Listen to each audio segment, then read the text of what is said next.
There's no way that anyone from New Zealand ever gets to travel to Canada and do something as cool as this, and so I'm super, super lucky, and everyone's super jealous, which makes it even cooler.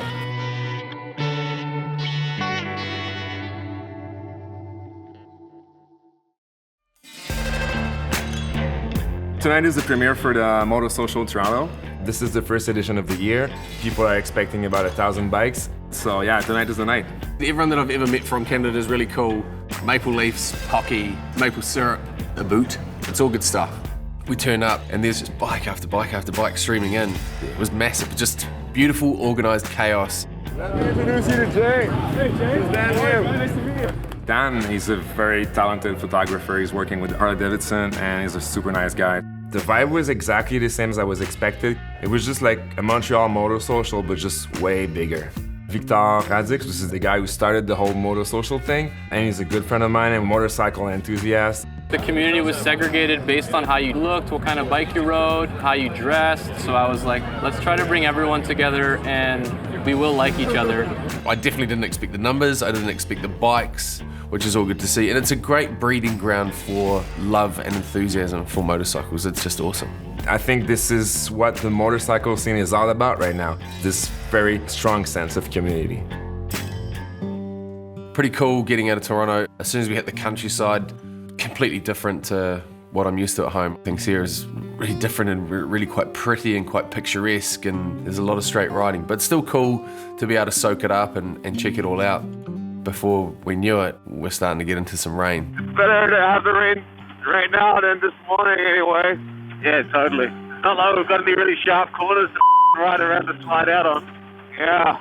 We headed on to this place called the Biker Church, which is completely different to any other church that anyone would ever see. It looks like a motorcycle clubhouse.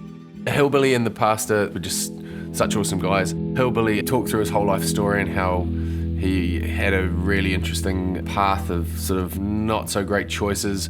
So what's the story in behind how did the Bikers Church come about? I was an alcoholic, crack cocaine addict, and living kind of a outlaw biker lifestyle, and it was pretty much killing me at that point. So I got into a faith-based rehab center, and then out of that, we birthed Bikers Church. Essentially, motorcycle saved his life. It's what turned him around, and since he's been through that, he can act as a shepherd for those people that are making those bad choices and go, you know what, I've been there before. When I walked away from the whole lifestyle of alcohol and drugs, it still provided an avenue for me where I could get out on a motorcycle and enjoy the riding aspect of being a biker.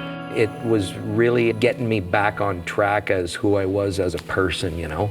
Another thing that I've noticed here in Canada is that when people ride, they ride far. And I think you get a greater sense of pride for your country when you've seen more of it. The experiences I've had riding a Harley in Canada, I could write a book. Hallelujah. That's a good one. I love that you guys are getting it done. Right on. Once again, some incredible people doing some incredible things and providing a big communal group that looks out for one another. Yeah, it's the strangest thing having headpieces connecting myself to Édouard, because I sing and all sorts. I do heaps of annoying things. Yep. Whether it's sunny or whether it's wet, the scenery is the thing that you always kind of pick up on. Some awesome winding roads and some incredible forestry and just lakes everywhere. It's a really, really beautiful part of Canada. Well, one thing we can say, I mean, the rain gear is good. I got water inside my helmet. Welcome to Quebec. And instantly, everything's in change. What the Bonjour. It started to really pull the trip towards Édouard and how he grew up. We caught up with an incredible group of people called Ladies and Gentlemen. I call them my motorcycle mentors. I'm super happy that we got the chance to meet these guys, because I mean, and I said it previously, but these are the reason why I started my motorcycle at first. When I started, I had no friends who were riding, so I bumped into these guys over the internet. They were so welcoming with me, and I mean, this is where I realized that motorcycle is one thing, but the spirit behind the motorcycle that's a whole different thing. Really slick setup. We got to ride with them. Really cool. That's real traditional, great club riding where everyone's looking out for one another. Those hands because I didn't even know what they were, so I was all over the joint. Édouard was at the back. I normally just follow his lead, but I was kind of tucked up in the pack there. From Montebello, we hit the road Things start really ramping up as we get towards Montreal. Stop at the 63, which is a super nice shop in Montreal where both thrift store, vintage stuff, and motorcycle stuff. We will meet the girls that are members of the motorcycle scene in Montreal. Hello. Hi. If the weather permit, we will go on a ride with Jay. We're kind of similar to what we call the Sasquatch ride, which is like riding with fur coats. 63 is a cool shop. That's my cup of tea. Like, I can understand why people hang out there. I have no idea where the white wolf fur coat came from. I don't think it was there. Oh my goodness. Oh man. We just run this one then. Yeah. Okay. I mean, on the lowrider ass. What do you think of that? You look like a Sasquatch. Yeah, thank you. I take it as a compliment. But the Sasquatch ride is a great way, from what I can gather, of seeing the city and seeing how awesome it is. There's parts of Montreal that we can't ride into, but Catherine let us out, and that's really cool. I really am loving seeing the number of females riding Harley-Davidson starting to dramatically increase, and to see Montreal in a white wolf fur coat. She was special, to say the least. It was very special.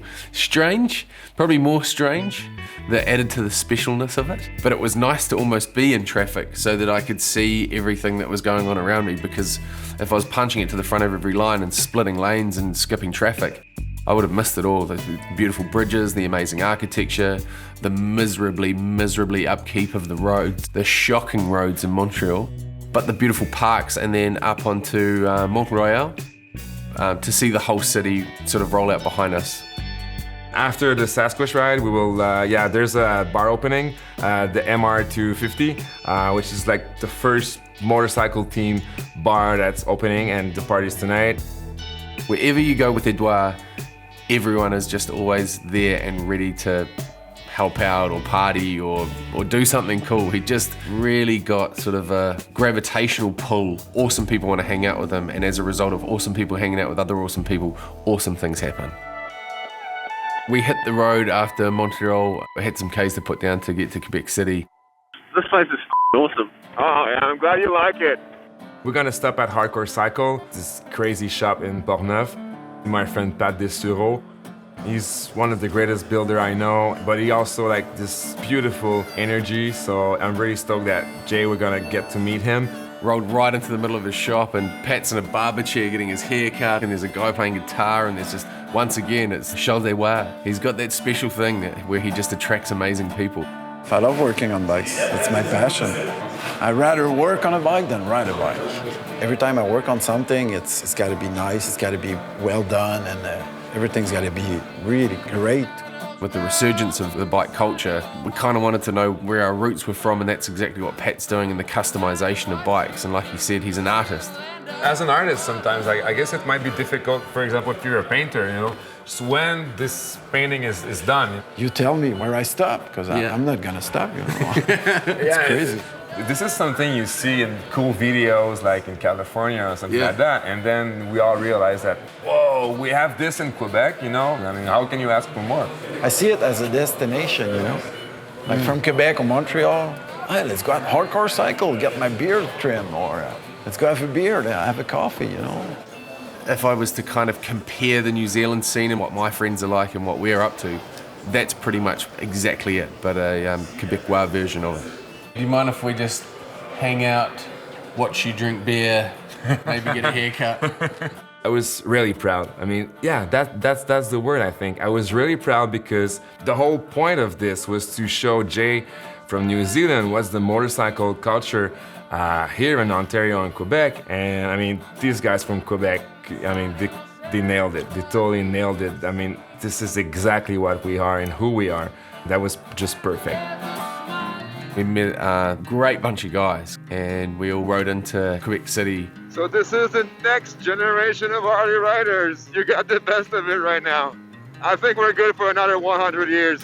It was cool just sitting at the back and being led in by sort of 6 other guys riding bikes, and it's an individual pursuit which can be enjoyed as a collective, and that's something really special about riding.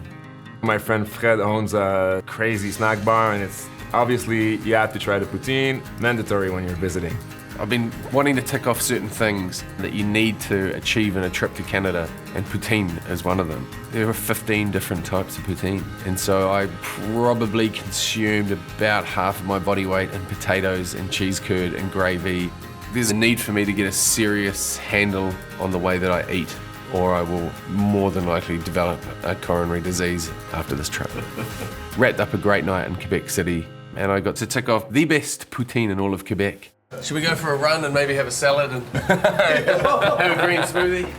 And when we woke up in the morning, it was a little bit drizzly, and we ran down through old Quebec City. Riding through Quebec City was, I could have been somewhere in Europe. The architecture was just painstakingly beautiful. There's this massive castle in behind a big fortified wall that just rings around the city until we jumped on the ferry to punch it across to the other side. And you look back and you're just like, man, this place is just insane. Yeah, so today we're gonna take the ferry from Quebec City, so the old part of the city. We go across the St. Lawrence River to Lévis. When you're riding, certain parts of your body get cold. Your knees get quite cold. If it's wet, your feet get cold. Your upper body's normally quite rugged up, so it doesn't get cold, but there's a funneling effect which goes straight into your downstairs area. And at that altitude, I don't even know how high we were, but it felt we were very mountainous. It was pretty cold. So I managed to get a coffee cup from this lovely lady at the service station and fashion almost a cricket box, if you will. Once again, another one of Jay's hot tips for riding in Quebec is to cover your downstairs operation with a coffee cup to save it from freezing off, because I'm sure that it could have been snapped off. And we finally caught up with the famed Rico. And so off we rode, with him leading us out to this cabin. So we can end our journey with a real taste of the Quebec and Canadian culture. I think really wrapped up the trip quite well, kind of literally, because we couldn't ride any further. So we have no choice. We cannot go any further because of it's like that, but with ice. So we went off sort of a little muddy trail and then walked the last couple of 100 meters to his cabin, which is this beautiful log cabin that his grandfather built. This is the best you can get. You ride all day and you just end up with a fire pit, a couple of beers, some friends, the view over the lake, and this really genuine and raw energy at the same time. That cabin was the end of the road, like metaphorically in a way, because this is where our journey ends for me and Jay. We're gonna go separate ways from now. To me, I think that this was the missing part of the whole road trip. From what we saw, we needed that part to be a complete road trip. You think you know who you are, you think you know what you live into, but when you have someone from the outside just come in and say, I like this is so cool, wow, you got that. It's like, yeah, I mean, that's all I know, but now, I mean, I'm gonna have a different perspective on it, I think. It's just been the raddest trip, man, and you know, you put together a mad slice of heaven for me to experience, and for that, man, I'll be forever grateful. So, cool, man. Cheers, bro. Cheers. A couple more of these. Yep.